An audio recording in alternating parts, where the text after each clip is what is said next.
tous, d'abord bonne année, on espère que vous allez passer d'agréables moments avec votre famille, vos amis et surtout que vous allez être en bonne santé. Voilà, on vous souhaite plein de bonheur pour cette année à venir. Alors, on a décidé de vous faire une petite vidéo de questions-réponses pour répondre aux questions que vous vous posez sur notre groupe. Première question, comment avez-vous décidé de faire de la musique ensemble ? Alors, je te laisse répondre. Alors, en fait, c'est une assez chouette histoire. On s'est rencontrés un petit peu par hasard, disons qu'on a étudié ensemble, mais sans jamais vraiment se côtoyer. Et on s'est retrouvés un jour toutes les deux au concert de Lindsey Stirling à Bruxelles. Pas le même concert, j'y suis allée en premier, et puis Laetitia est allée à la deuxième date.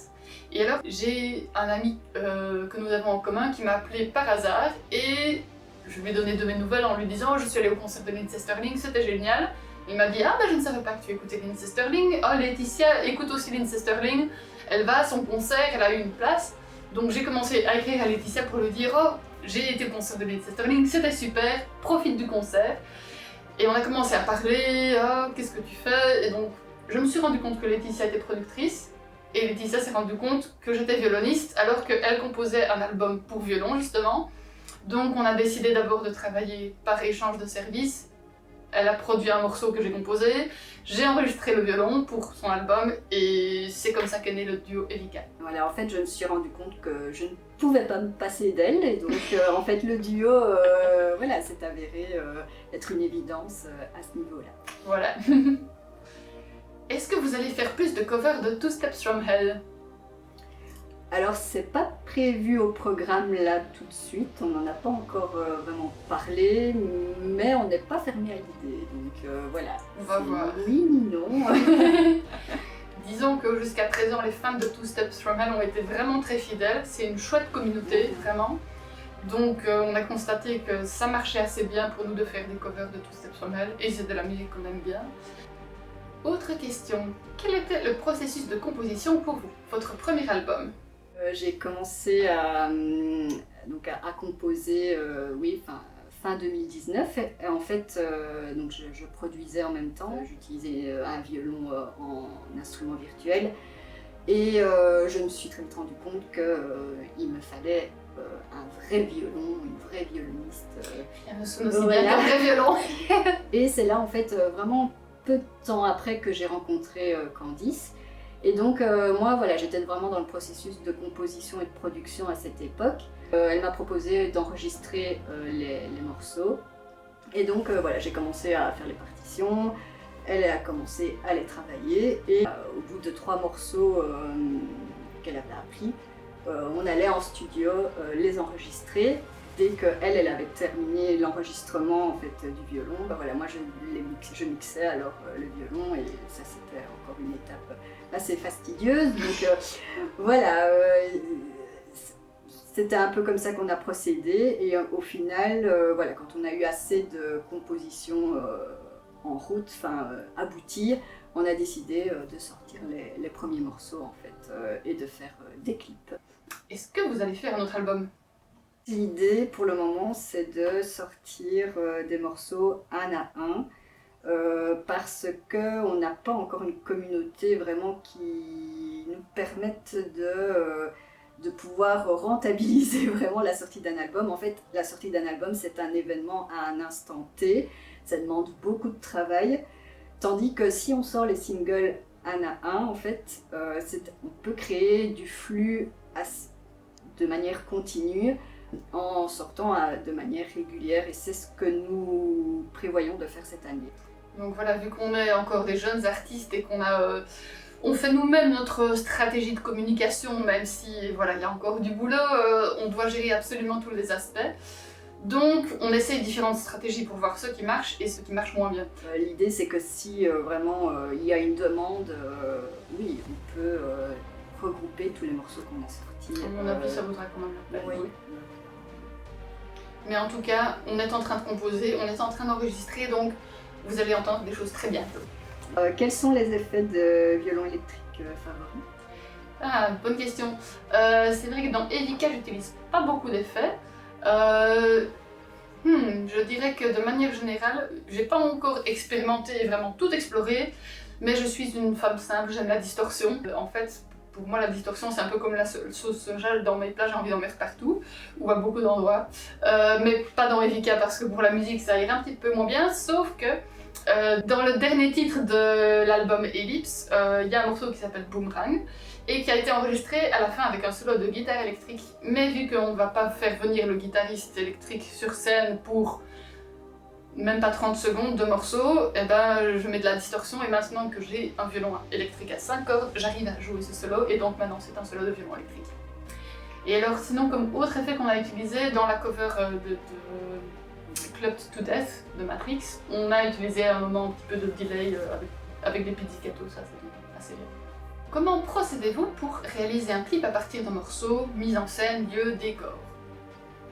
Alors déjà, on réfléchit un peu à l'ambiance du morceau, voir est-ce que ça se prêterait mieux que ce soit en intérieur ou alors en extérieur. En fait, quand un morceau est beaucoup plus électro, pour moi, il se prête mieux d'être joué en intérieur avec des effets de lumière pour avoir ce côté un peu plus dynamique qui se prête bien à l'électro. Quand je fais des compositions, enfin des productions un peu plus soft, au niveau électronique, on peut se permettre de jouer en pleine nature. Et donc voilà, déjà le lieu est décidé un peu comme ça, puis on essaye de voir au niveau accessibilité aussi, si c'est en extérieur c'est parfois compliqué. Quand j'apparais dans les clips, je dois pouvoir amener tout le matériel en fait, donc que ce soit facilement accessible en voiture, que le lieu ne soit pas trop loin à pied, parce que voilà, mon matériel est assez conséquent. Mais on n'a quand même pas toujours réussi à respecter cette condition-là. On a dû faire, parfois on a vraiment dû marcher avec tout le matériel. Ensuite, pour le scénario, ça dépend en fait. Ça dépend vraiment du morceau. Oui, il y a des morceaux où il est plus simple juste de ne pas faire de scénario, de jouer nous deux.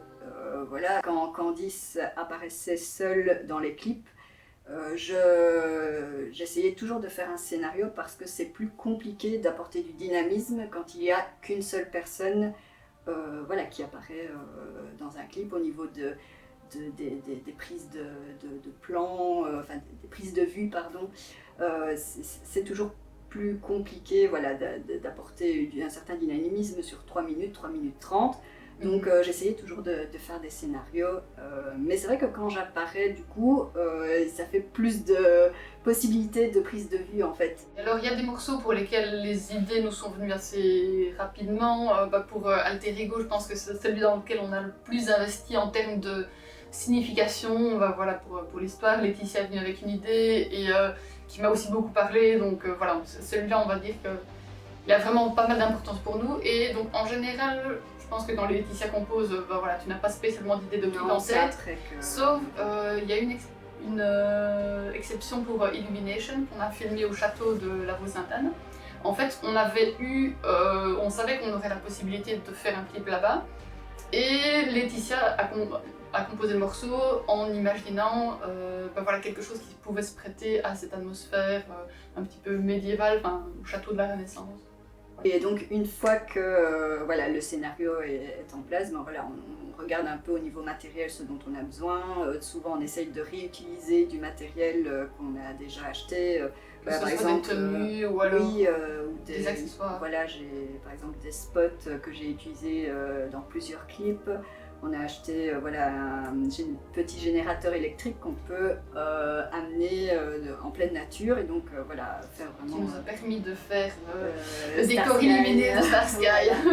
Et donc c'est tous des petits achats qui sont assez coûteux de prime abord, mais qu'on peut réutiliser au final dans plusieurs clips, donc c'est toujours très intéressant. Ouais. Comment vos concerts sont-ils choisis, programmés? Donc en fait, on nous contacte pour le moment et si on est libre, on répond positivement et voilà. On essaie aussi de contacter des lieux pour jouer, mais on pour sent que c'est saturé et donc on a peu de réponses positives, peu de réponses du tout même. Donc si vous connaissez des gens qui veulent, des lieux qui veulent recevoir Evika pour venir jouer, n'hésitez pas à les renvoyer vers nous. Voilà. Que nous réservez-vous de beau pour l'avenir? Cover, album, quel thème? Donc vous verrez en fait des morceaux qui seront peut-être plus dans la veine de Two Steps from Hell. donc c'est-à-dire un peu plus cinématique, Et propice puis, à l'image en fait, et des morceaux alors qui seront plus dans la veine de ce qu'on a fait dans le premier album, et donc jouables en live. Voilà, donc il y aura vraiment deux directions différentes. de dynamiques différentes. Voilà, deux dynamiques différentes. Et ensuite, oui, on a toujours les covers qui pourront arriver par la suite. Mais sinon, qu'est-ce qu'on réserve de beau pour l'avenir? Donc on a plusieurs nouvelles compositions, 6 qui ont déjà été enregistrées, bientôt une 7e. Et on en a encore plusieurs en réserve qui doivent être enregistrées. Donc la prochaine va sortir très bientôt, le 20 janvier exactement.